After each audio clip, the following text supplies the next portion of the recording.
সে হাঁটে নিঃশব্দে। যখন হাঁটে বাতাস পর্যন্ত কাঁপে না, নৈশব্দের চলাফেরা। কিন্তু মতি মিয়া টের পায় অন্ধ মানুষের এই একটি সুবিধা, এরা বাতাস শোকে অনেক কিছু বলে দিতে পারে। আজও পারল। মাথা ঘুরে বলল, কেডা যায়? আজরব নাহি? আজরব জবাব দিল না। সে নিঃশব্দে হাঁটে। সে ফস করে জবাব দেবে এটা আশা করা যায় না। মতি মিয়াও আশা করে না। দ্বিতীয়বার ডাকে, আজরব, ও আজরব মিয়া। আজরব এবারও জবাব দেয় না। জবাব দেয় তার পোষা বক। বকটির বয়স মাত্র 5 মাস, কিন্তু সে 90 বছরের বুড়োর মতো ডাকে, ক ক ক ক। বড় কুৎসিত ডাক। মতি মিয়া নড়ে চড়ে ওঠে। আজরব, বক ধরতে যাস নাহি? হ। যাইস না বাজান, সোনা চান আমার। আজরব চুপ করে থাকে। পক্ষী ধরন বালা না, বদদোয়া লাগে। আমারে দেখা বুঝিস না? ও আজরব, আজরব মিয়া। কি ব তুই? তোরে একটা গফ কি? কেমনে বদদোয়া লাগে সেই গফ। আজরব বসে না। গল্পের প্রসঙ্গ আসায় খাঁচার বকটি সম্ভবত উৎসাহী হয়। সে ডানা ঝাপটায় এবং দ্বিতীয়বার ডাকে, কক কক কক। মতি মিয়া জুত হয়ে বসে। কার্তিক মাসে নরম রোদ তার পিঠে। রোদের মধ্যে নেশা জাতীয় কিছু কি আছে? কেমন যেন নেশা নেশা ভাব হয়। বড় ভালো লাগে মতি মিয়ার। এই বয়সে শরীরে বাড়তি উদ্বেগ চায়। মতি মিয়ার সব রাতেই ইচ্ছে করে চারপাশে আগুন করে মাঝখানে বসে থাকতে। কিন্তু এখন মাত্র কার্তিক মাস, শীতের ভালো করে পড়েনি। আজরব আসাস? বক পক্ষীর কথা কি? বড় হারামি পক্ষী, বুঝছিস? বুঝলাম। যে বক ধরে তার চোখ থাকে না। চোখ তার যায়, আজই হোক কালই হোক, চোখ যায়। আমারে দেখা বুঝিস না? বকপক্ষী হারামিটা বুঝবার জন্য মতি মিয়া তার বুঝে যাওয়া চোখ মেলতে চেষ্টা করল। মেলতে অবশ্যই পারে না। ও আজরফ, কহ হুনতাছি। ব আজরফ। আজরফ বসে না। মতি মিয়ার পিঠে ছায়া ফেলে দাঁড়িয়ে থাকে। মতি মিয়া গানের মতো সুর করে বলে, বকপক্ষী মরণ ঠোকর দেয় বুঝছস, আর ঠোকর দেয় জায়গা মতো। প্রথম ধাক্কায় যায় ডাইন চোখ, পরের ধাক্কায় বাউ। দুনিয়া হয় অন্ধাইর, নয়নের মতো জিনিস নাই রে বাজান। আজরব শুনছে কিনা মতি মিয়া বুঝতে পারে না। খাঁচায় বন্দি বক ডানা ঝাপটায়। মতি মিয়া তাতেই উৎসাহ বোধ করে। বক মারার চোখ থাকে না রে আজরফ, আমারে দেখা বিবেচনা কর। নিজামের ভাইস্তার কথা মনে আছে? কোন নিজাম? মতি মিয়া উত্তেজনায় সোজা হয়ে বসে। নিজামের ভাইয়ার গল্প সবিস্তারে শুরু করে।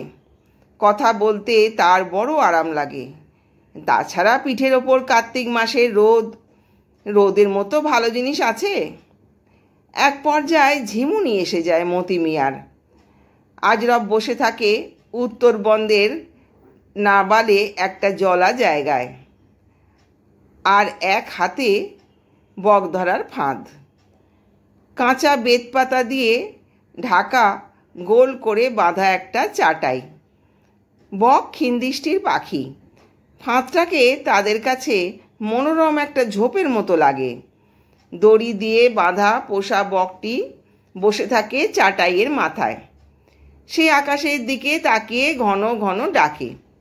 সেই কর্কট ডাকে বকদের প্রতি কোনো করুণ আবেদন থাকে নিশ্চয়ই, কারণ মুক্ত বকের দল তখন মাথার উপরে চক্রাকারে ঘুরতে থাকে।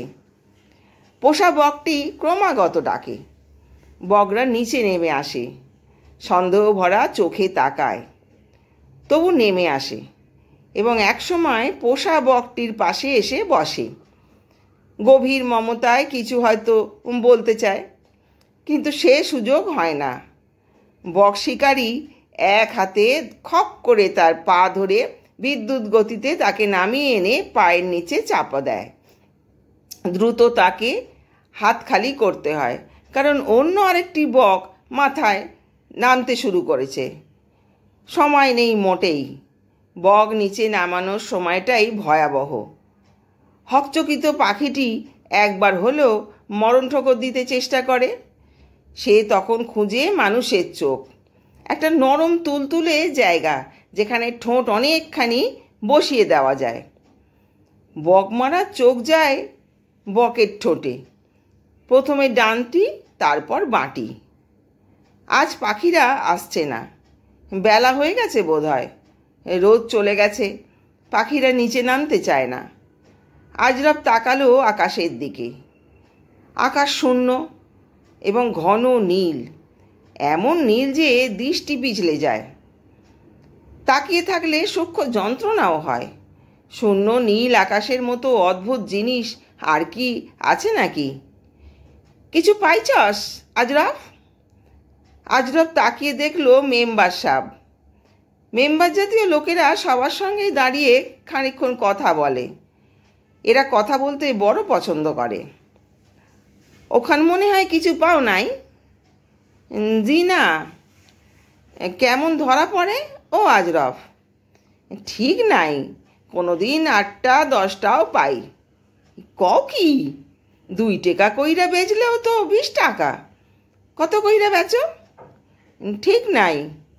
আজরফের কথা বলতে ভালো লাগে না। সে তাকায় আকাশের দিকে। দূরে, বহু দূরে একটা বক চক্কর খাচ্ছে। এটি কি নামবে?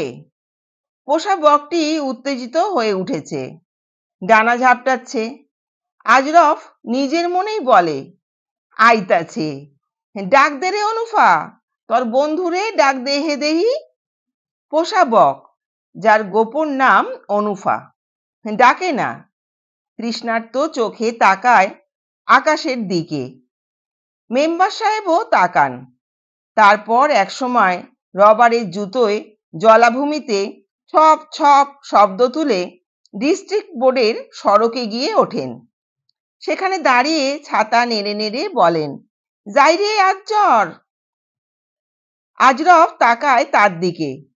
ঠিক তখনই তার বাঁ চোখে টনটন করে ওঠে, চোখ দিয়ে পানি পড়তে শুরু করে।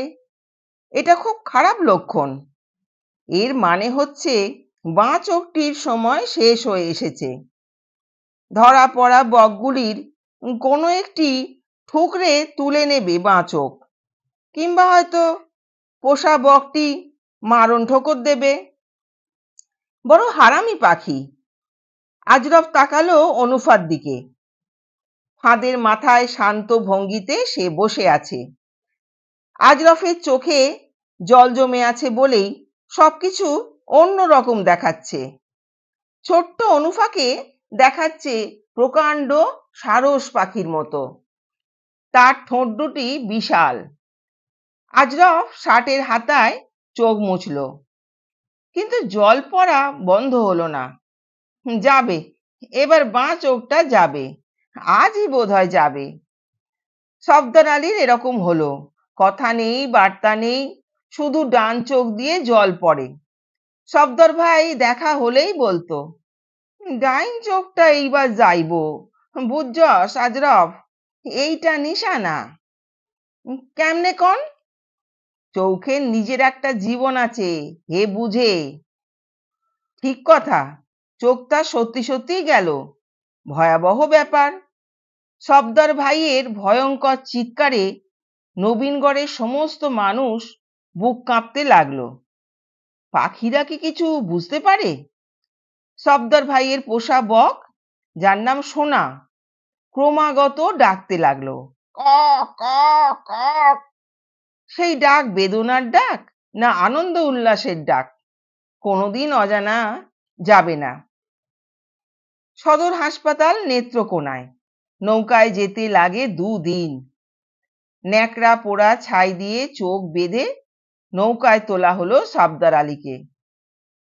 মাথার কাছে বসে রইল আজরফ আর সফদার আলীর ছোট ছেলেটা, যার নামও সোনা। বড় খারাপ যাত্রা ছিল সেটি। এক একবার মাথা তুলে হো হো করে চিৎকার করে উঠত সফদার। তার ছেলেটাও তখন অবিকল বাবার মতো চেঁচাতো, হো। সদর হাসপাতালের বারান্দায় 4 দিন শুয়ে থেকে পঞ্চম দিন সন্ধ্যায় তার মৃত্যু হলো। চোখ বিষিয়ে গিয়েছিল। আজরফ আকাশের দিকে তাকালো। আকাশ কেন যেন ঘোলাটে হয়ে আসছে।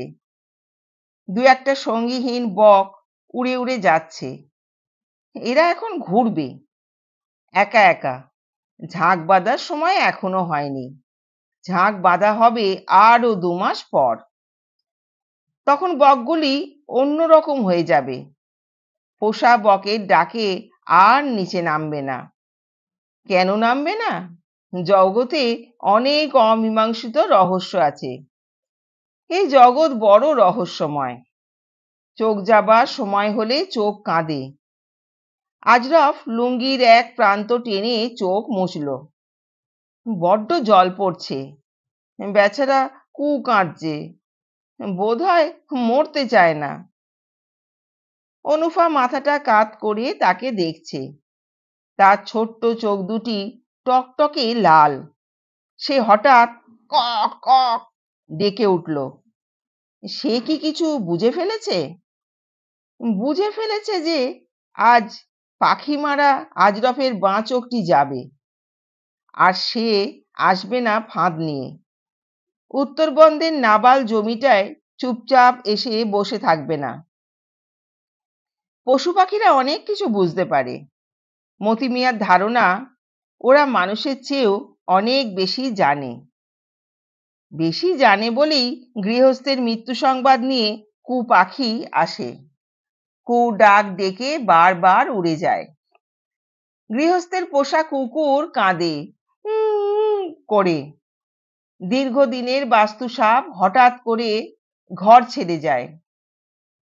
মতি মিয়া বলে, বুঝছস আজরফ, পশু পাখি খুব বুঝদার। এইটা আমার কথা না, হযরত সুলাইমান আলাইহিস সালামের কথা। তারা সব বুঝে। সব না বুঝলে চৌখে কেন ঠোকর দেয়? শৈলে জায়গা তো আরো আছে। আছে না? তুই ক দেহি। আকাশের বকগুলি চক্কর দিতে দিতে নিচে নামতে শুরু করেছে। অনেকগুলি পাখি একসাথে। এরকম তো হয় না। তাছাড়া রোদ চড়ে গেছে। এই সময় ওরা নিচে নামে না। এখন নামছে কেন? ওরা কি সত্যি সত্যি টের পেয়েছে কিছু? আজরফের মনে হলো আজ বেশ কিছু সাহসী পাখি স্বেচ্ছা মৃত্যুর জন্য তৈরি হয়েই নিচে নামতে শুরু করেছে। এদের ঠোঁট অসম্ভব ধারালো এবং নিশানা অব্যর্থ। আজ এরা একের পর এক ধরা দেবে, কোনোই বাধা দেবে না, এতটুকুও চমকাবে না। তারপর তাদের একজন বিদ্যুৎ গতিতে ঠোঁট বসাবে চোখের তরল মাংসে। সেই পাখিটি হবে সতেজ স্বাস্থ্যবান পাখি। তার বসার ভঙ্গি হবে ঋজু ও গর্বিত। তার পালক হবে দুধের মতো সাদা। আজরফের পোষা বকটির মধ্যে অস্থিরতা দেখা গেল। সে ডাকলো এবং ডাকতেই থাকলো। পাখিরা চক্রাকারে নেমে এসেছে। আজই সেই দিন। আজরফের কপালে বিন্দু বিন্দু ঘাম জমলো। তৃষ্ণা বোধ হলো। নিঃশ্বাস পড়তে লাগলো ঘন ঘন। পেটের মধ্যে কিছু একটা পাক খাচ্ছে। বমি আসছে। পাখি ধরা ছেড়ে দিলে কেমন হয়? ছেড়ে দেওয়া কি যায় না? এই মুহূর্তেই তো সে অনুফার বাঁধন খুলে দিতে পারে। পারে নাকি? ছেড়ে দিলেই অবশ্যই অনুফা যাবে না, ঘুরে ঘুরে উঠতে থাকবে। বন্দি জীবনেরও একটা মায়া আছে। গত বছরও সে একবার তার বকটি ছেড়ে দিয়েছিল। সেই বকটির নাম ছিল অন্তু। অন্তু ছাড়া পেয়েও উড়ে গেল না। ভীষণ অবাক হয়ে বারবার আজরফের মাথার উপর দিয়ে উড়তে লাগলো। আজরফ বলল, যা বেটা, পাখি ধরা ছাড়লাম, তুই যা। অন্তু গেল না, চাটাইয়ের মাথায় বিষণ্ণ ভঙ্গিতে বসে থাকলো। যা রে বেটা পাখি, মারার কাম করতাম না, তুই যা। অন্তু তবু বসেই রইল। তারপর একসময় খুবই অবাক হয়ে উড়ে গেল। মতি মিয়ার ধারণা বক শিকারী কখনো শিকার ছাড়তে পারে না। বড় পাজি নেশা, জীবন্ত কিছু ধরে ফেলার মতো কড়া নেশা আর কিছু নেই। তাই প্রতি বছরই যে একবার বলতো, পাখি ধরা ছাড়লাম গো, আর না, বহুত হইছে, তারপর দিন কাটতো খুবই বিষণ্ণভাবে। কিছুতেই তখন আর মন বসে না। পরের বৈশাখে আবার সে বকের ছানা এনে পুষতে শুরু করত। কার্তিক মাসে সেই পোষমানা বক নিয়ে লাজুক ভঙ্গিতে ঘর ছেড়ে বের হতো। লোকজন বলতো, কি মিয়া, আবার শুরু করলা? এই একটু। পাখি মারারা চোখ না যাওয়া পর্যন্ত ফিরতে পারে না। প্রথমে যায় একটি, নেশা তখন আরো বাড়ে। রক্তের মধ্যে ঝমঝম শব্দ হতে থাকে। কক কক ডাক শুনলেই স্নায়ু কাঁপতে থাকে উল্লাসে। তারপর যায় দ্বিতীয় চোখ, জগৎ অন্ধকার হয়। অন্ধকার না হওয়া পর্যন্ত এদের মুক্তি নেই। যখন সব অন্ধকার হয় তখন নেশা কেটে যায়। তখন তারা রাত জেগে পাখির ডানা ঝাপটানি শোনে। সুযোগ পেলেই তত্ত্ব কথা বলে। অন্ধরা তত্ত্ব কথা বলতে বড় ভালোবাসে। আজরফ অনুফাকে ছেড়ে দিল। যা ভাবা গিয়েছিল তাই। অনুফা একটু উড়ে গিয়েই আবার এসে বসলো চাটাইয়ের মাথায়। আজরফ ক্লান্ত স্বরে বলল, হুস হুস, যা ভাগ। অনুফা গেল না। তার বসার ভঙ্গি ঋজু ও গর্বিত। তার পালক দুধের মতো সাদা, একটি সতেজ স্বাস্থ্যবান পাখি। যা ভাগ ভাগ, যা, ভাগ বেটা ভাগ। পাখি মারা ছাড়ছি, তুই যা। অনুফা তার ধপধপে সাদা পালকে ঠোঁট ঘষল। এর মানে কি? এটি কি সেই পাখি? কড়া রোদ, আকাশ ঘোলাটে, অনেকগুলি পাখি চক্রাকারে উড়ছে, যেন সাহস দিচ্ছে অনুফাকে, আছি, আমরা আছি। আজরফের হৃৎপিণ্ড লাফাতে লাগলো, শরীর ঝনঝন করছে, স্নায়ু টান টান হয়ে উঠছে। সময় নেই, আজই সেই বোঝাপড়ার দিন। অতি দ্রুত এখন অনুফার হলুদ পা ঝাপটে ধরে ফেলতে হবে, বিদ্যুৎ গতিতে নামিয়ে আনতে হবে নিচে। আজরফ ঘাড় উঁচু করে তাকালো, অনুফাও তাকালো। আজরফের চোখে আবার জল আসছে। পাখিটাকে আবার প্রকাণ্ড মনে হচ্ছে, যেন সাদা পালকের অতিকায় একটি অচেনা পাখি। এ জন্ম অদেখা এক ভুবনে।